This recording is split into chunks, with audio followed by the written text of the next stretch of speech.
I've I've discovered that the things that I needed for the distribution rules I've had all along. So yeah, it's a lot simpler than I was making it out to be. When I wrote about distribution rules in The Art of Immutable Architecture, I didn't give a lot of specifics about how to implement them. They're in the chapter on security, chapter 7. We've got proof of authorship, authorization, grant of authority. And yeah.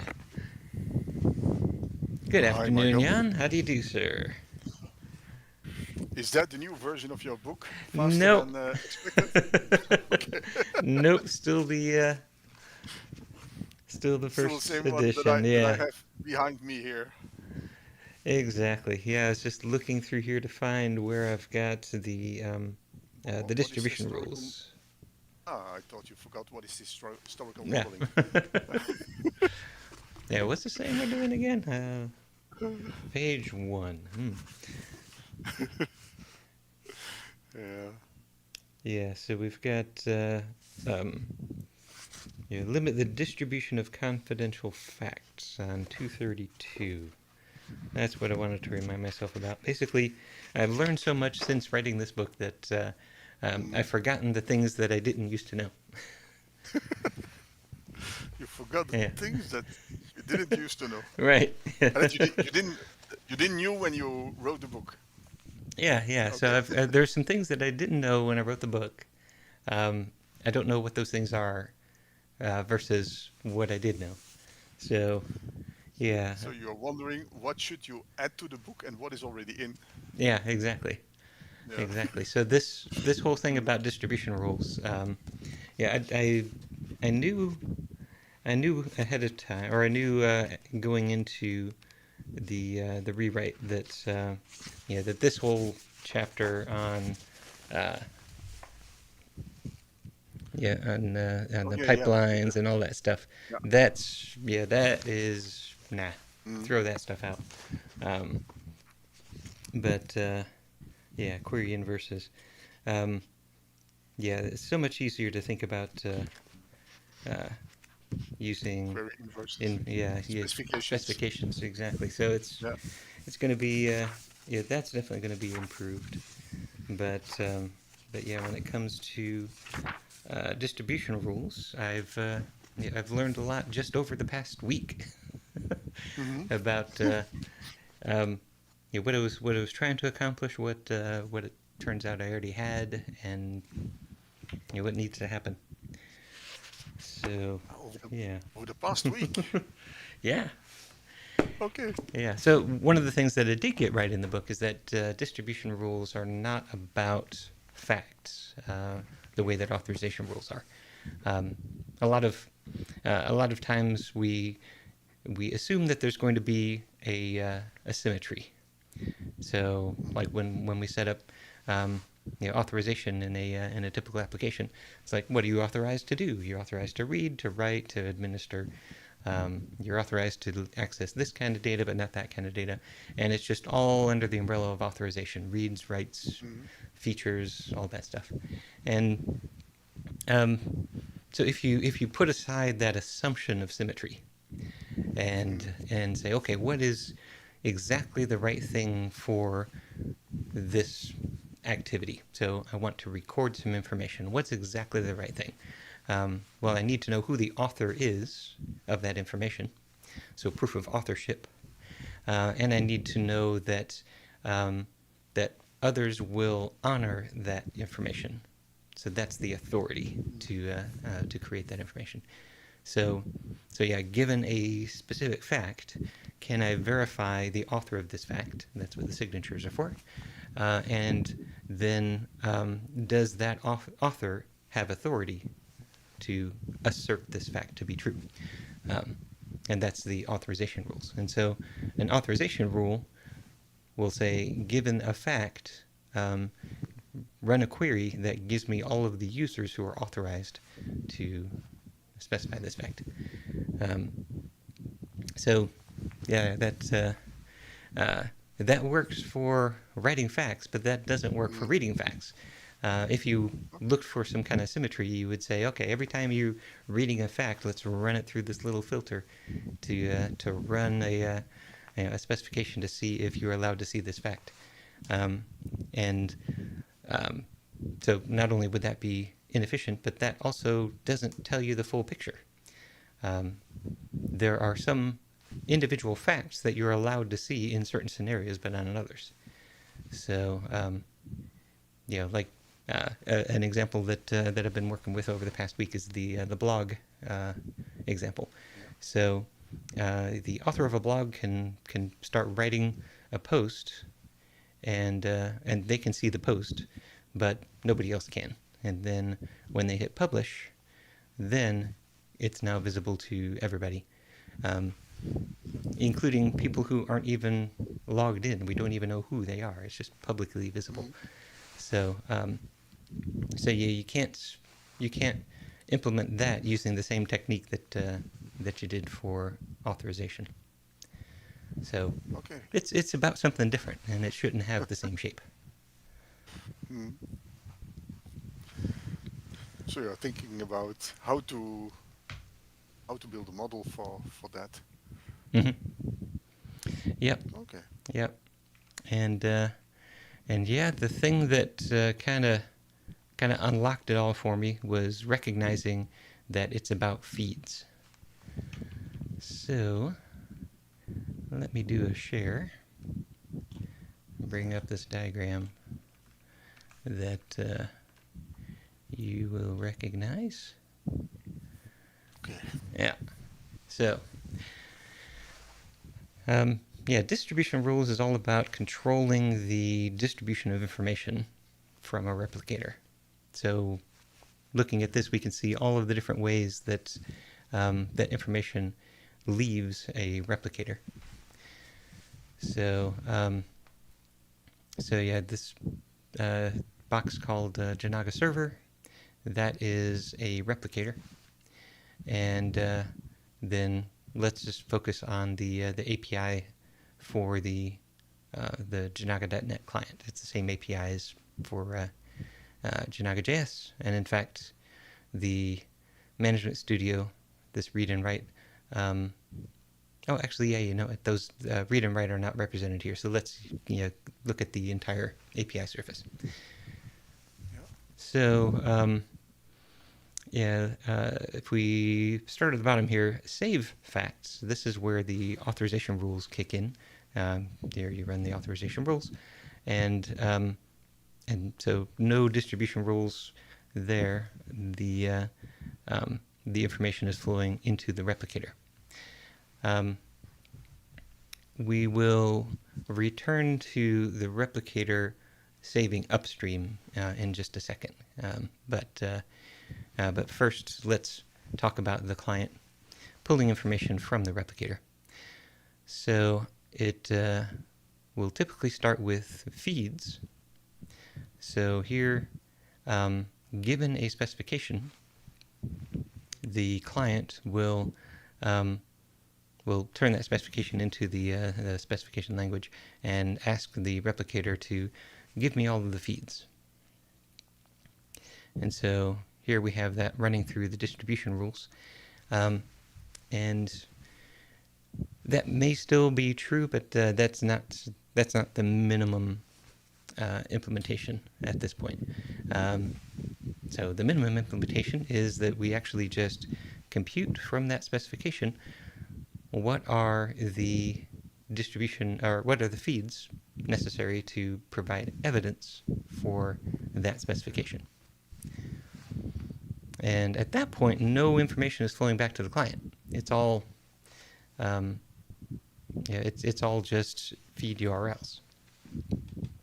Yeah. So the feed URLs are just the hashes, that kind of hash that determines um, the feed. Yep. Yeah, exactly.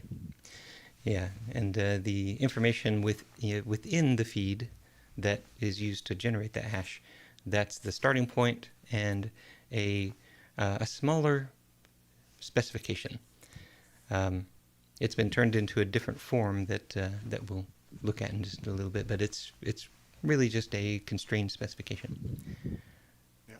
Yeah. So, oh, by the way, it sounds like it's probably pretty warm over at your place. I hear a fan There going in the is. background. Yeah. So switch it off. Yeah, I don't want you to It's not overheat though. so warm. Okay.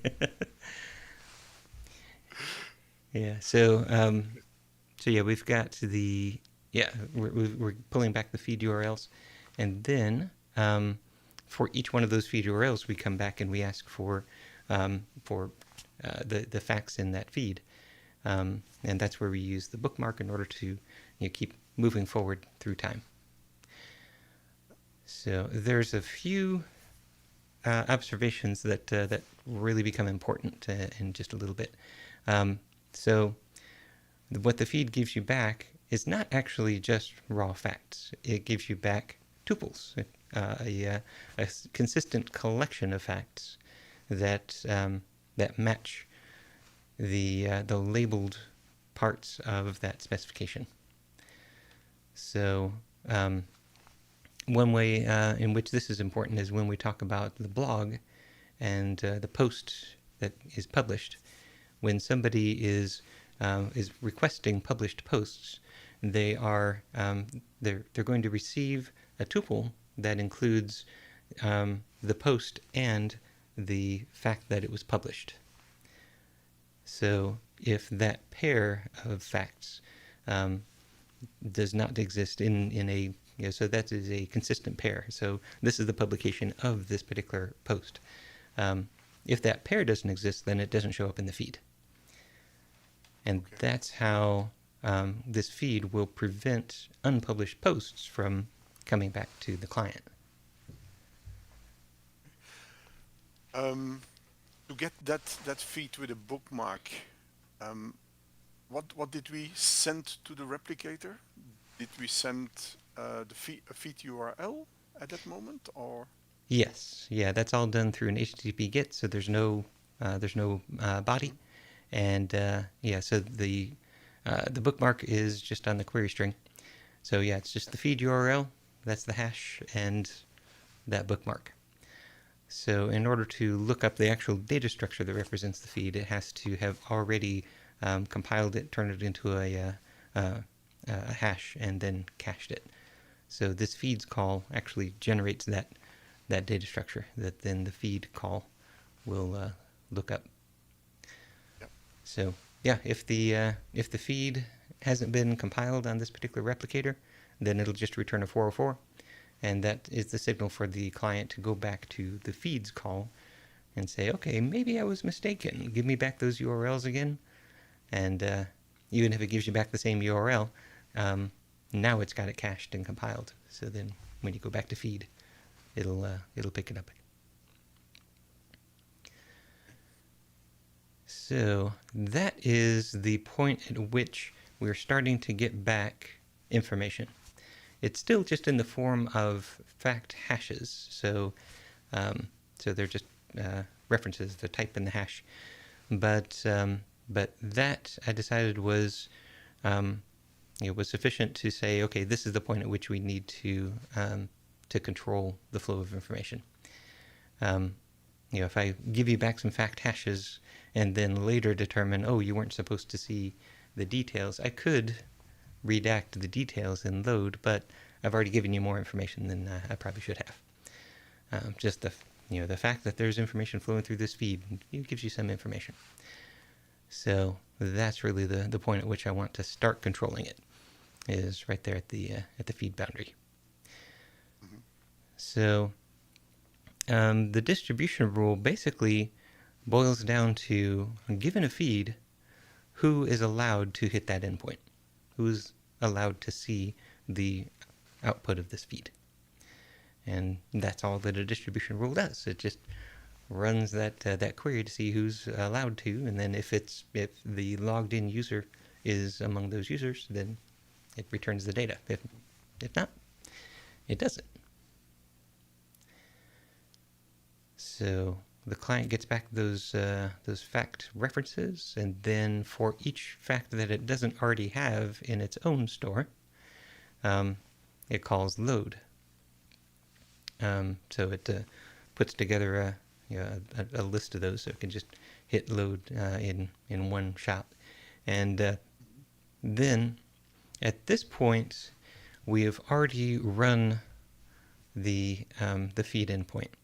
So if you can prove to me, Mr. Client, that you hit feed in order to retrieve this particular fact reference, then that's enough for me to know that you're allowed to see it, because the replicator trusts that that it ran the distribution rules on the feed endpoint. So here is where I'm going to need to introduce a new cache. So just like with feeds, it caches all of those feed hashes. When we hit the feed endpoint, we want to cache the fact references that were returned, so that a subsequent load from that same user can be satisfied. But if somebody gets a fact reference by some other means, maybe they just are trying to guess at hashes, which is going to take a really long time to find a hit. Or maybe they've snooped on on a response. They have some hashes. Security is always done in layers. I don't know how they might get those hashes, but assuming they do, I want to protect this load endpoint. So I know that for their particular user, maybe even for their session, I might take it all the way down to the session level. They shouldn't have that hash, and so then I'll just refuse the load. But at that point, it doesn't run the distribution rules again. It just checks that cache to see if distribution rules have been run in the past, and as a result, they learned about that hash. So that's the important one right there, that feed endpoint. So that means that for every user, you're gonna have a cache of these hashes. Yes, and that cache will be very short-lived, because when a client is acting correctly, then we've got one call to feeds early in the session, and then we've got multiple calls to feed as we're walking along. So that cache can live for a little bit longer. It can live for kind of the duration of a session. Keep that one alive. But then once you retrieve a set of fact hashes from feed, then the next call should be to load. So you want to load the details about those facts before you go back and you pull some more from the feed. Okay. And after that load, we can just clear the hashes cache. Yeah, I would say not immediately after that load, because you don't know that the response has gotten back to the client. But after the next call to feed, then you could say, okay, I know that they've already loaded that one, so I can clear that, and I can just cache what this feed returns. Okay, so there is no problem with scalability in that way. Right. Mm-hmm. So, yeah, that's constraining it at the feed level. Subscription and notifications are basically run all the feeds on the replicator and then just push the results out. So here the replicator is basically calling that distribution rule in order to verify that this user can subscribe to that feed. And then once it's satisfied, then it doesn't need to cache anything. It's like, okay, I've already made it past that check. I'm still within the control of the replicator, and it can send out those notifications as long as it's getting positive responses. But that notification is also going to be a fact reference. Uh, these notifications are actually going to be uh, subgraphs. Okay. So, So no need yeah, to cache to do a load afterwards. exactly. Yep. So it's like, here's all the information you need. Okay. Yeah, so subscribing and notifying, those are relatively expensive. And that is keeping server-side information. So there definitely is a scalability concern when it comes to subscriptions. So that's where you're going to want to have a front-end replicator for a small subset of clients, Okay. and then scale that up. So yeah, when you subscribe, round robin, which replicator are you subscribing to? Okay, I'm going to get notifications from that one. And then it is subsequently talking to its upstream replicators and receiving facts, and then figuring out who subscribed to these by doing that query inversion, and Mm. and then sending those out. So Okay. That refreshes the picture in my mind yeah. because that was a long time ago. With the new information on the distribution rules. Yep. Great. Yep. So yeah, popping back up here to the read and the write endpoints. The write endpoint is already running the authorization rules for all the facts that it's trying to say. So Yeah. we're good there. The read endpoint, basically what that needs to do is, just like feeds, turn that specification that it's reading into a set of feeds, but then run the distribution rules on all of those feeds. And if any one of them returns false, then just reject the whole read. Um,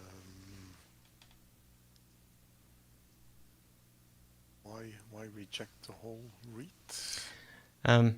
Yeah, that would be because the read is also then running the projections, and um, and it would be difficult to figure out, maybe even impossible to figure out how to run a projection based on just partial information. Mm. So, and also given the fact that reads are really for the convenience of the developer, of the designer. It's not intended for applications to use that endpoint. Then that's also kind of a signal to you that all right, you've set up distribution rules on the server, but they are not sufficient to do this read that you're trying to do. So go back through your regular channels and create a new distribution rule that satisfies this read. And as it turns out, a distribution rule that satisfies the read, you can actually just copy that specification and turn that into the rule. You already have the rule, the syntax ready. Yes, I do. Yes, this is what distribution rules are looking like. So I'm not 100% sold on the words everyone and only, but that's what we are starting with. So a distribution engine will have a set of rules. So this lambda concept, that's the same thing that I did for authorization rules, um, where you're given a rule builder, and then you can just call these methods. And this one just has these two methods: everyone and only. Oh, and with. Sorry, yeah, with lets you then call another function. So with is how you would compose these things together. So you can write a whole bunch of distribution rules for one part of your model, put that into a function, distribution rules for another part of the model, and then you compose them all together to say with this function, with that function, with the other function. But when it comes down to the individual rules, we've got everyone, and then you give it a specification. So that's just your specification starting from this model. And given a blog, match facts of type posts, where the post blog is that blog, and there exists a fact of type publish, where the published post is post. Mm-hmm. So if you want to run a specification that does not include this this where exists clause, then it will fail the authorization. So right here, should prevent public access to unpublished posts. If you just say, I just want all the posts and not have that where exists clause, then this one will return false. So as long as the posts are not published, you cannot get them. Right. Right, and that basically boils down to a feed that that is looking for post, but it doesn't have publish as part of its tuple. The way that that a feed handles a where exists condition is it just tacks it onto the tuple. So this where exists would be just exactly the same from the feed's perspective as the select many. So you're looking for the post and the publish to be part of the tuple. And if you don't have any publishes, then you don't have that post. So yeah, as far as the feed engine is concerned, it treats those two things exactly the same. Then turning it into a projection, that's where things get different. But all the projecting is done on the client side. So this is really just protecting the data from the distributor, so our replicator, so that it only distributes what you can see. And then once you've got that evidence, you can run all the projections you want. So that's what a rule would look like if it's for everyone. If it is only for certain users, then we've got the specification. So here I'm going to allow you to look for all the posts in a blog with no further qualifiers. And then, actually, quantifiers is probably right. Where exists and for all our quantifiers. Yeah. But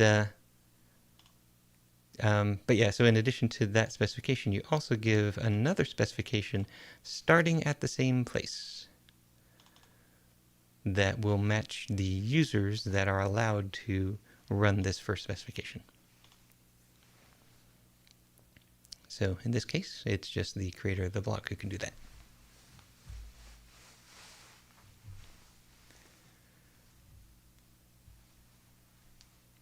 So if you find yourself in a position where you are you're trying to read, you get back a 403, then 403, 401. I get those two confused. But you're not forbidden. I think 403 is forbidden. Yeah. So yeah, if you find yourself in that position, then you can just simply take the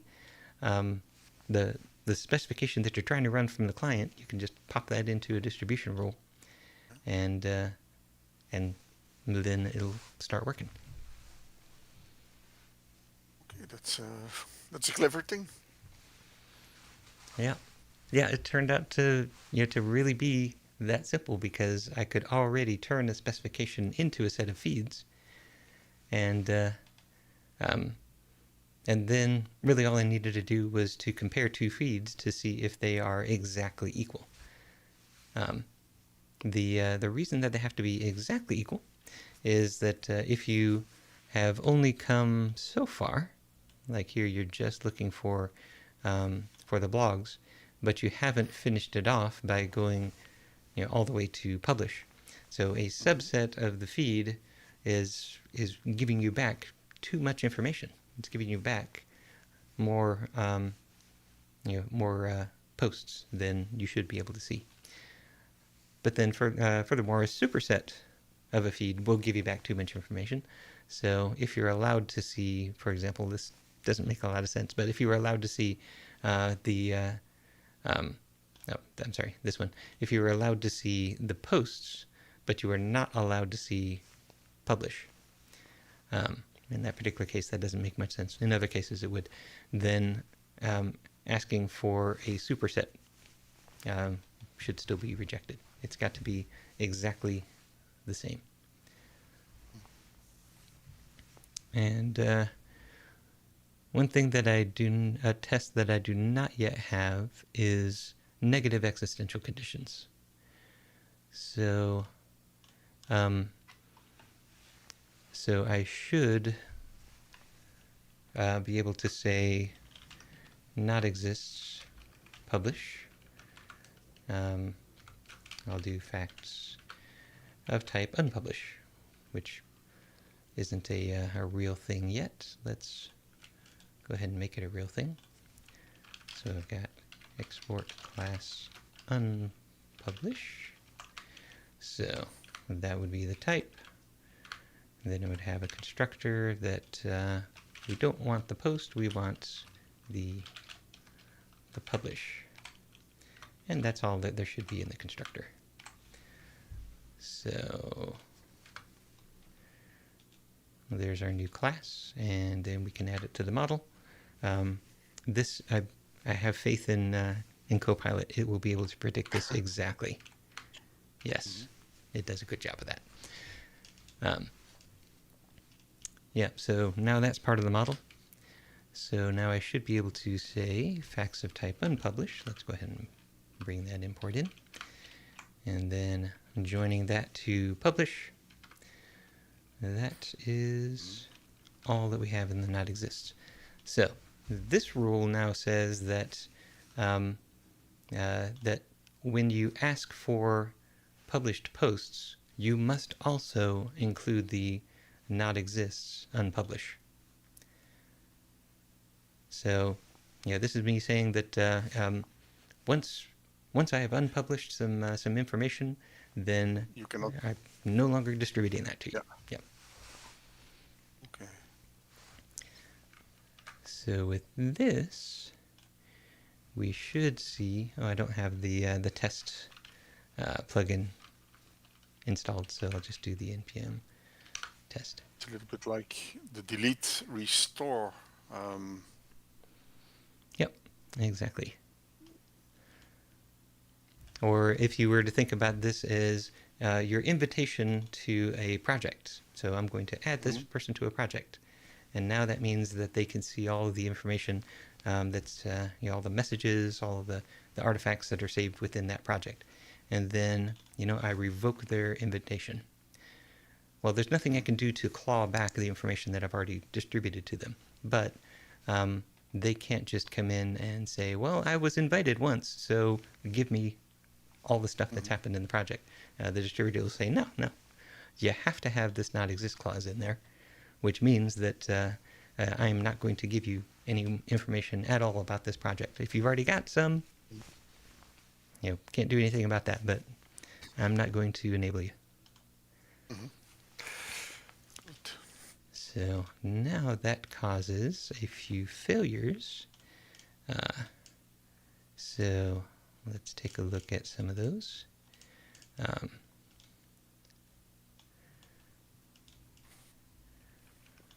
All right, so here I should permit public access to publications. Well, I can't because I don't have the not exist clause in here. So let me add that not exists. And that should take care of that one. So I should go from 4 failing down to 3. Let's see.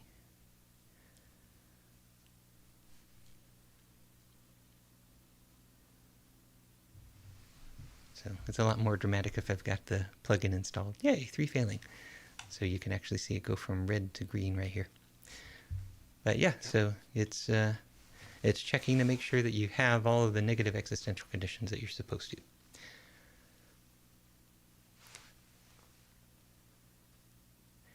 So yeah, positive existential conditions are just added to the feed. Negative existential conditions are, they have to be present, and exactly the ones that the feed has authorized. Um, so I don't yet have implemented this idea that you could have more negative existential conditions than are required. Um, so if you're asking for a feed that is more restricted than the one that you're allowed to see, you should still be allowed to see that more restricted one. Haven't implemented that rule yet, but um, that is in the plan. And similarly, um, starting from a place lower in the graph than you're allowed to start. That is in the plan.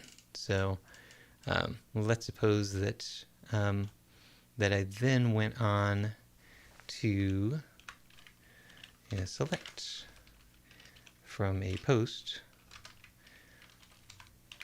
I wanted to get the title, and so that's going to be facts of type title. I don't yet have that in the model, but join title to post. So what this is going to do is it's going to produce an additional feed.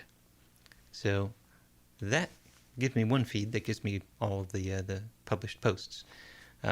This will give me an additional feed that says for each published post, this is the feed of titles. And so the given distribution engine, this kind of wraps them all up so that you have to be authorized. I don't want to use that word. We have to be able to distribute to you all of the feeds that this specification gives back. So now this specification gives back, in fact, this specification gives back 3, because not exists splits the specification as well. So having this not exist, wait a minute. Maybe that first thing that I said is incorrect. I'll have to go back and do the math on this. But not exists splits the feed. So one feed is, all the posts with this, all the posts and their publications with this negative existential condition. So where not exists publish. But then it also gives you back the feed of post, publish, unpublish, that tuple.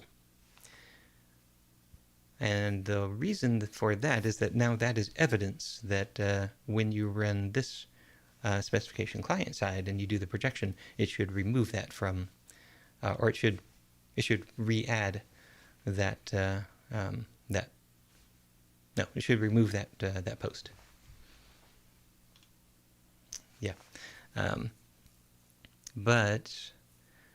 But that means that we are giving the client permission to see these unpublished facts. So for all of the published blog posts, you can also see the unpublished facts. We have to give them that permission in order for this specification to make sense client side. So given that, if you were to, so that first thing that I said about being able to ask for a more constrained feed than you're allowed to get, that was incorrect, because that would open up a hack. You could put another query inside of not exists in order to give yourself information about those additional facts. So I'm looking for all of the published posts were not, or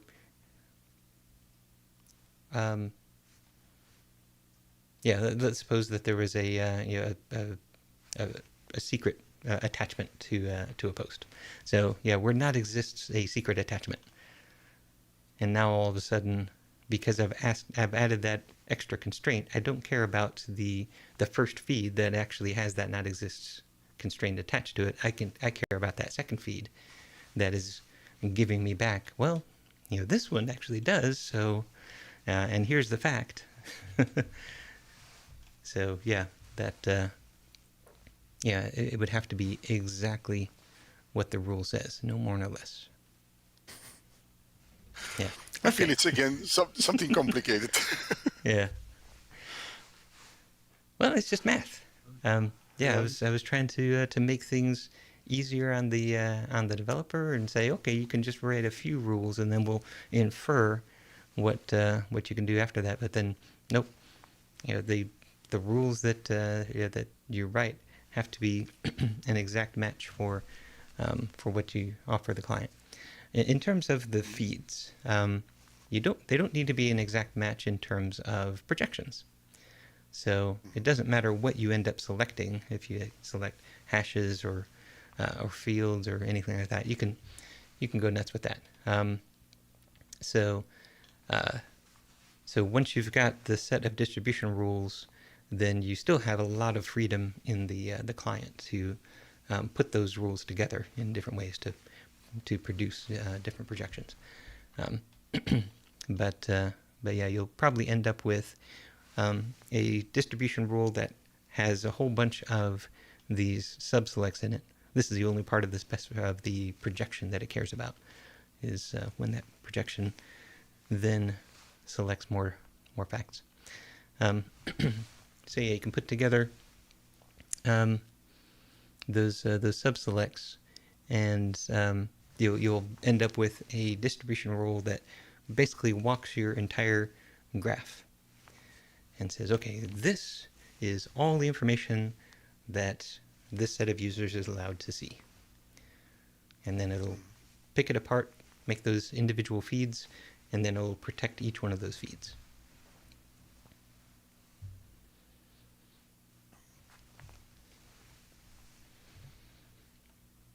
Yeah.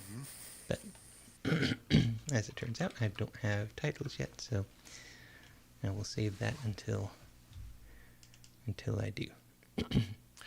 It's going to be one of these reference videos. Yeah, I think so.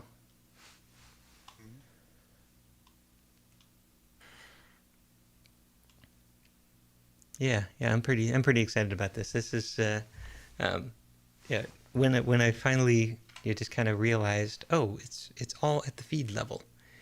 Um, then all of this crazy stuff that I was trying to do about looking at the specification that the client actually sent us, and then figuring out, is that just a a slight modification of a specification that you're allowed to send us, or are you asking for more information than you should be able to?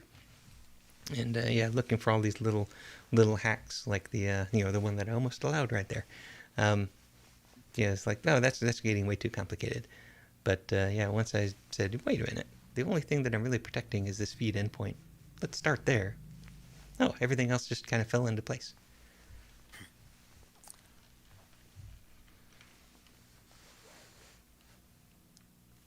Great, great.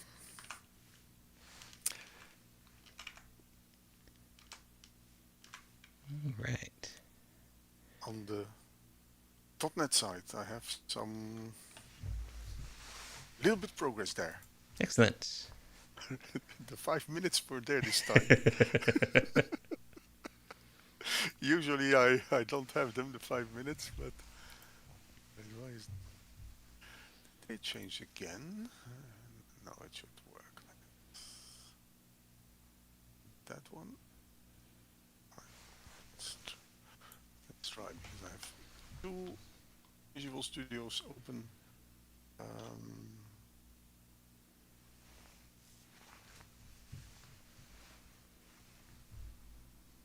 No, it's not that one. No, it's the other one.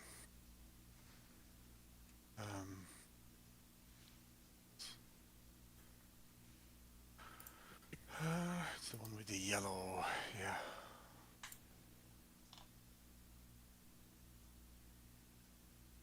You see it this way?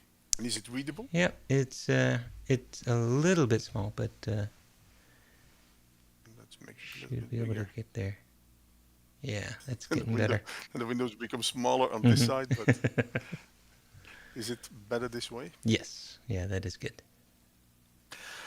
Okay, so I didn't do a git merge because it would give us a big mess. So I Mm. started from your SQL query branch. I opened two Visual Studios with Hmm. my nonsense and your, and I started copying in. That's a good So strategy. yeah, and that works better. Um, you go to the SQL here, this one. So the query. Um, this one I still got out of my old implementation Mm-hmm. because I actually so when I looked to which one was it? Query. Mm, yeah. Um, here when you generate the queries. No, there was one test. It's so small I lose everything. Um, yeah, SQL the generator here I think. Yeah. Yeah, but there was um, this one. There was a test for that. Mm-hmm. Let's make it a little bit bigger because otherwise, um, it was here the test. Mm-hmm. So here you used this SQL 4 where you implemented exactly what I needed but completely different. Uh, so get all the fact types, but just getting it from the fact specification, not from the database. Mm-hmm. Right. So that was just something synthetic, if I understand well, Correct. Yes. and the roles also. Yes. So Yeah, and it's just what making up IDs for those. It's like, oh yeah, what pretend that these are already in the database. Yeah. yeah, I said, how can he do that? So I got back here to what I implemented before, the load fact types, yeah, from specifications. Mm-hmm. Um, and so this one goes to my database. Yeah. Yeah. Uh, Yours does the right thing. Yes. yeah, it was without caching, yeah, Mm, right. at the Okay. time, and Yeah. so caching is still not there. Then the same thing for the fact types. Mm-hmm. So Yeah. It puts those same thing into for the the role. map, and then yeah. Yeah, because I have it here as an IEnumerable for fact Mm-hmm. type DBs. So I didn't change the fact type from DB type that I introduced. So I'm not using this execute raw query. Say, okay, let's keep it like it is, and then Mm-hmm. I made it in a map just using a little bit SQL here, which I copied from you. Mm-hmm. Um, then the load roles from specification. I did the same thing. This is old code that I wrote a long time ago. There also we need double dictionary because I've an enumerable Correct. with Yes. the three fields: Mm-hmm. ID, type, and name and type ID or role ID. So I converted that to a map using code that I copied from your example somewhere here below. No, where was it? Yeah, that's right. Yeah, there it is. From here. Uh huh. And that's quite interesting because Yeah. I would never. I mean, I was looking at that. And I was like, yeah, that's a great job. That looks like what I would have written. Yeah, getting linked to this level, I would never arrive there. Um, I just could format it a little bit different, Mm-hmm. which makes it easier for my brain, but beside that, Mm-hmm. um, then okay, this is your code again. There's the description builder. Description goes into the SQL generator, and we get the SQL query tree. Yes. Nice. So that one we fetch into the code that I had last time, Mm-hmm. and I say, okay, it's gonna work, but it didn't. Oh. Okay, I copied in the execute query tree here below. I Uh-huh. copied in the execute all the things behind. It didn't work for a very simple reason. Um, execute query raw. Uh-huh. Where was it? No, it was not that one. Here, this one. This is an immutable dictionary, Yeah. and the raw equal, I left it out.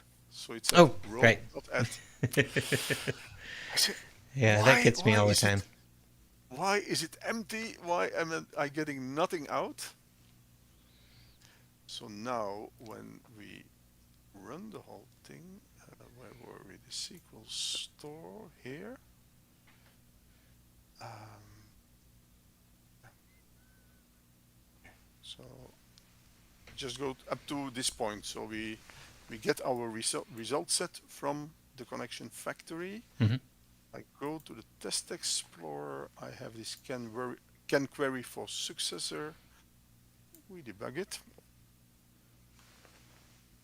In another window, I have the SQLite Studio open to the database. So if we just click on that result set,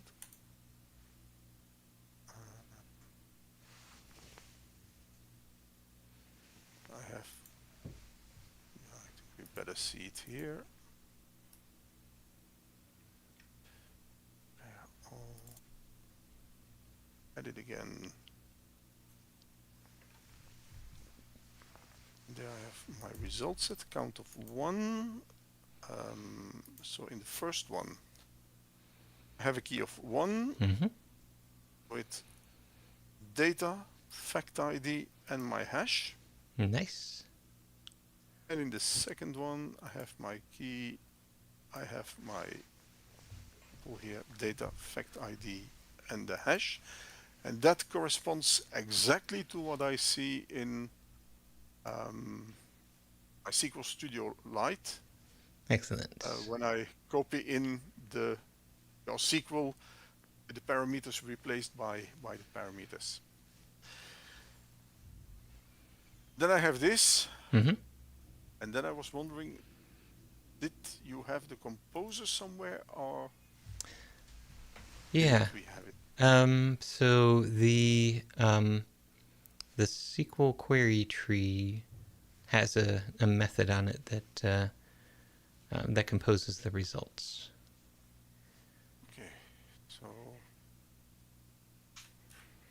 was that so SQL query tree dot Results to products. That's what it is. Yeah. so, and there I fit in the result sets of Mm-hmm. this. Let's see. So, Not sure why it's not.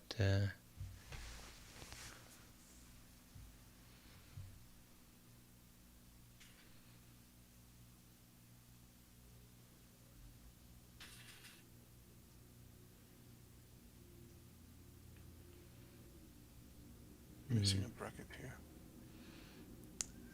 Yeah. What's it complaining about with results to products? There's no argument given. Given product. What Needs, product does it need? Hmm. Right. We go there.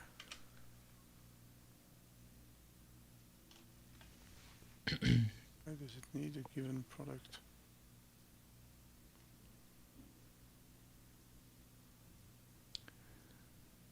Oh, the given product. Okay, that's right. Yeah, so we need to put together a product that includes all of the givens. That way they can be used in the projection. Yeah, I'm looking to see if I can find an example of that.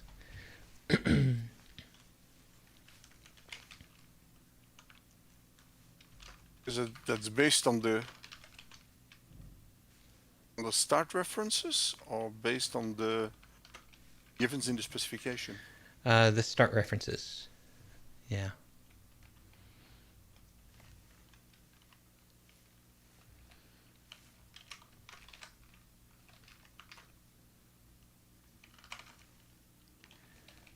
Let's see, where is that thing?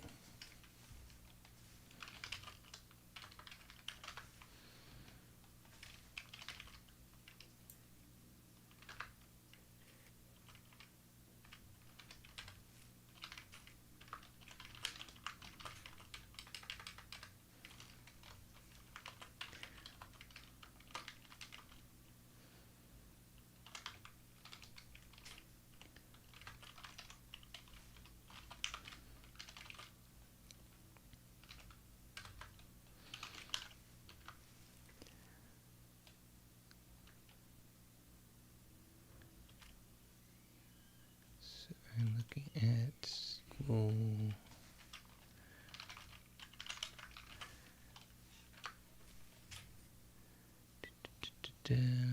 SQL query.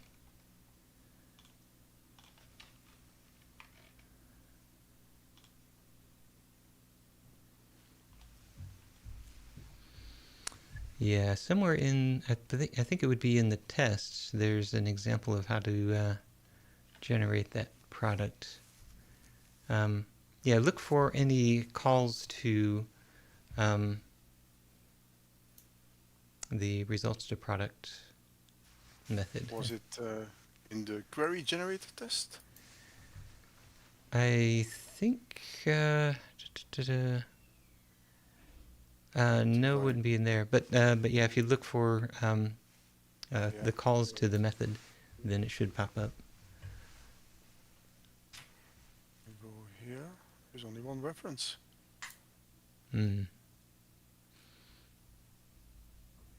Did I write this without tests? That's not like me.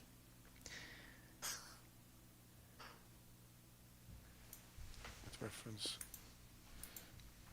Oh, that's where I'm using it. Yeah. That's funny that you're not using it. Yeah, it is. How do I know it's right? Yeah, I don't know it's right. Are you sure?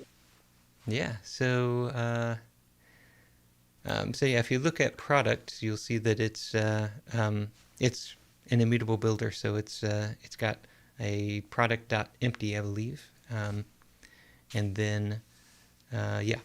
So there's a static empty, and then you can call dot with, I think is what I called it, or I might have called it dot add. Yeah, dot with. So yeah, pass in a name and an element. And the element in this case is that's a base class. So there's a couple of different element types. One is a simple element, and the other one is a compound element. So in this case, you'll want the simple elements. Do I have here simple element? Yeah. Yeah.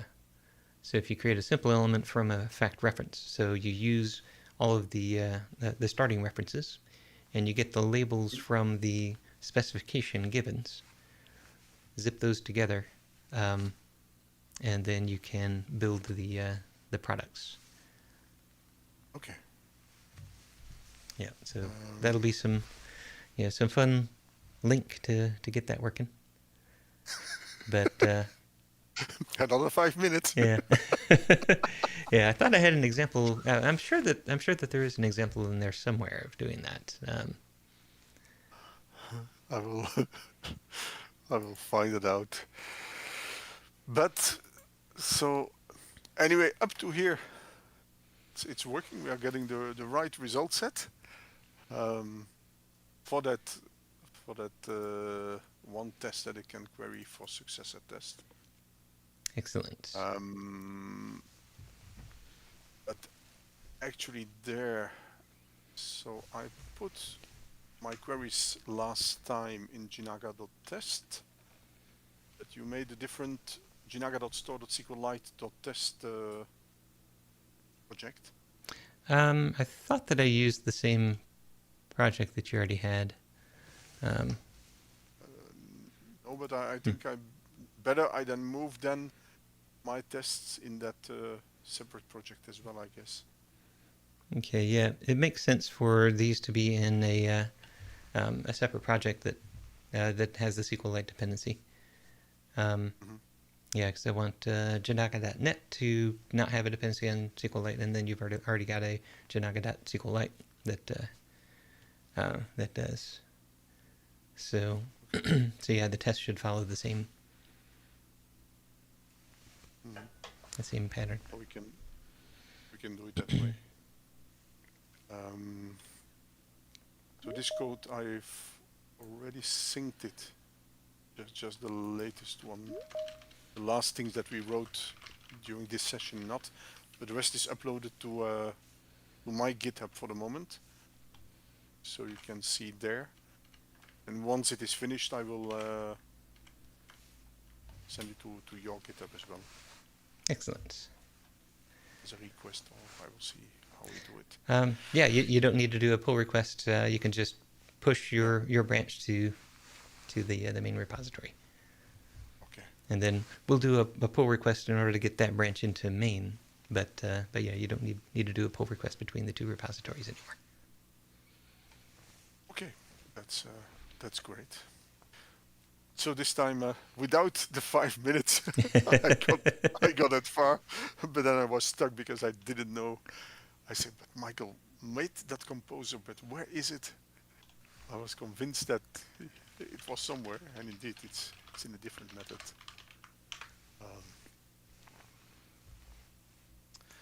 But anyway, there was no time left to to make it myself, and I would not succeed it anyway. You'll be fine. Yeah, we are getting there. Yes. Slowly. Too slowly, but we are getting there. Yeah, pretty soon on that diagram, the SQLite can will no longer be dashed. Yeah. But I will have a look at that this week. And then also that caching, what was it? In the roles and the types that I load. Yeah, that I still have to do, but that's just a performance issue. That's all. And then write some tests, because for the moment, so it's only that single test here, the SQL store test. It's only this one. But we should test all the other queries as well.